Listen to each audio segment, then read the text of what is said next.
Good morning, everyone. I appreciate you coming out today. As most of you know, we have been conducting an investigation, an internal affairs investigation to some of our officers. This started back in September and has taken quite some time.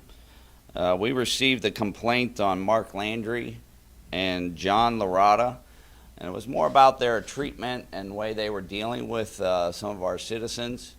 As we started reviewing the incident, it launched a internal affairs investigation. John Larada had a body-worn camera that he was wearing, and our review revealed the fact that Larada was not utilizing it all the time. He was turning it off, and we started reviewing several instances, and we noticed a pattern of Larada disabling and manipulating his camera.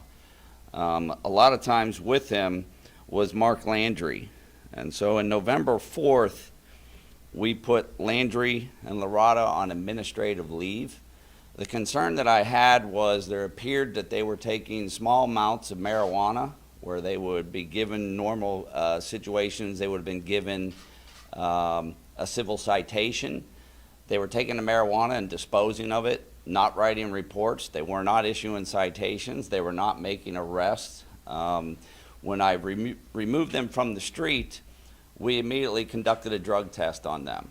When, as chief of police, my concern initially was the fact that if they were taking marijuana from someone, what were they doing with it? Were they using it? Were they selling it? Or my biggest concern is whether they were planting it on somebody. We have no reason to believe any of that took place. Their drug test was clean. We've received no complaints of planting narcotics on anyone. It appears that it was actually the opposite. They were not documenting. They weren't doing anything. They weren't charging people. It looked like they almost had bigger fish to fry, so to speak, is what they were looking for. The problem with it is those are policy violations. So we have no civil rights violations. We have no legal violations. It's all policy violations. But the problem you have with that is they lost their credibility. Why were they taking things and not documenting it? As our review, especially in these two officers, former officers, because this morning they were terminated, but as these officers were doing things, we started looking into everything, which in turn went to a larger investigation that included 11 officers. The investigation had revealed policy violations, as I said before. 3 officers at 9 a.m. this morning were terminated. It was Mark Landry, John Larada, and Algenis Maceo. The other officers, some of them one received a letter of counseling. The other officers involved received what we call an oral admonishment, which is just, a first form of discipline. And we did have one officer who was completely cleared. So, as we walk through the whole thing, I got to tell you, it was very disturbing to meet with them this morning. I was very angry. To have to stand here before you and explain this is just an embarrassment for me. They have embarrassed our police department. They have placed the community's trust that we have in jeopardy. They have tarnished our brand, and they betrayed the oath that they swore to uphold. I could not be more disappointed. We are a police department that has a tremendous relationship with the community. And I think the election of Mayor Jane Castor is an endorsement of our community's faith that they have in their police department, and they have just totally betrayed that. I will continue to work with the community to restore their trust in us, and we expect to move forward from this. I will be meeting at the various roll calls to explain to the officers of this good department that we have and the hard, good-working cops, and I will sit down and I will explain to them the process of what took place and how we are going to move forward and the expectations that we have of Tampa police officers. We will be making some minor policy changes, and we will be moving forward. April 1st, I think if you're aware of it, we have 60 body-worn cameras at the Tampa Police Department. We have not had the funding to expand the program. April 1st, we did an RFP, a request for a proposal to expand the number of body-worn cameras to the Tampa Police Department. That is still ongoing. That'll take us some time, but we expect the request for proposal to give us a competitive price on what it's going to take to put every police officer at the city of Tampa with a body-worn camera. Questions? Can you talk about the length of time this went on and the frequency? Yeah, you know, it was very extensive review. It took us quite a bit of time, and I was very deliberate in the whole process. I met with 6 of the officers personally to discuss their discipline. I met with them to discuss their situation. Some of them, you know, 3 of them were actually able to explain and walk me through what they did, why they did it. And that was how we came to the conclusion that there were only 3 officers that had the most egregious violations, and that's why they were terminated. Chief, can you kind of walk me through how the investigation initially into the 2 officers led to the others on that? Okay, yeah, what happened was someone complained about, it came in, it was about Landry and Loretta and the way they were treating people. Someone stepped forward and gave us a complaint. When we started digging into that, you know, there wasn't body-worn camera footage from that incident. And it led me to believe, well, what do they have to hide? If they had the body-worn camera footage, if they were innocent, would have cleared them of the allegation. It wasn't there. We started digging into it more, and that's how it expanded to other officers. But what would happen was we had basically 2 main officers at a call. Some of the officers would be the third and fourth person there. And traditionally in police work, if you're just a backup and you don't take any legal action, you don't really write a report. It's the originating officers that are expected to document the incident. Chief, can you talk about what will happen with the cases where these officers that were fired are involved in? Well, we've had one case, as you're aware, that was dropped. We have 5 felony cases with 4 different people that have now been dropped by the state attorney's office. And, you know, and that's the other thing. I have to apologize to the court now because the judges, the attorneys, the defense attorneys, the prosecutors are now been burdened with reviewing each case. I have been in contact with the state attorney's office. You know, normally we wait until an investigation is completed, but it was back in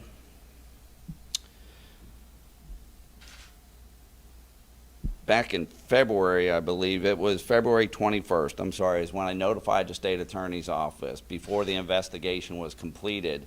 I notified the state attorney's office when I felt that we had enough credible evidence that these 2 officers could not be trusted in the courtroom. And, you know, there's going to be there's cases that are dropped, but I got to tell you, this is what happens when cops do stupid stuff. Have you had an issue with disciplinary problems with them before? The one officer, Elgenis Maceo, does have some discipline. We'll be able to give that to you. But what happened was when you look at all 3 of them, the number of violations, they're no longer competent to do their job. And they have truly betrayed the trust that we have placed in them. Were most of these officers on one squad, Chief? Was there a lack of supervision? Well, we have launched an investigation into the supervisors to find out what they knew or what they should have known. 2 of the officers were on the same squad. I don't know. Some of the others just worked the area, that type of stuff. Did they ever explain to you why they were just disposing of this drug evidence? You know, they thought, you know, as we become a more liberal society and small amounts of marijuana or a misdemeanor it's a citation, it's not really an arrestable thing. I think they had a mentality that was bigger fish to fry. Landry was Officer of the Month. These were cops that were making a lot of arrests, and while you know, they're making a lot of arrests because they weren't taking the time to document the small stuff. And because they weren't documenting the small stuff and weren't following our policies, they've lost their credibility to do their job. These are policy violations, and whether it was almost like they felt they had bigger fish to fry. But you know what? That's not the way police work. That's not the way the cops should be operating. Chief, I'm still trying to get from A to B. I'm sorry. No, look, it's very complicated, which explains why it took so long for us to do this. Because you got the 2 officers initially. Were the other people who were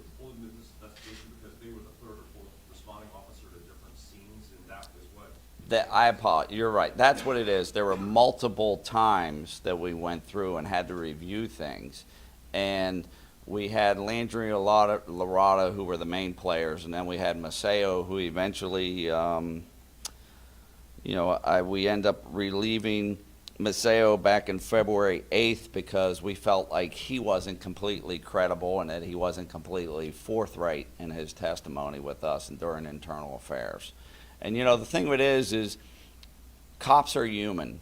I don't expect them to be perfect, but I expect them to have character and I expect them to have integrity.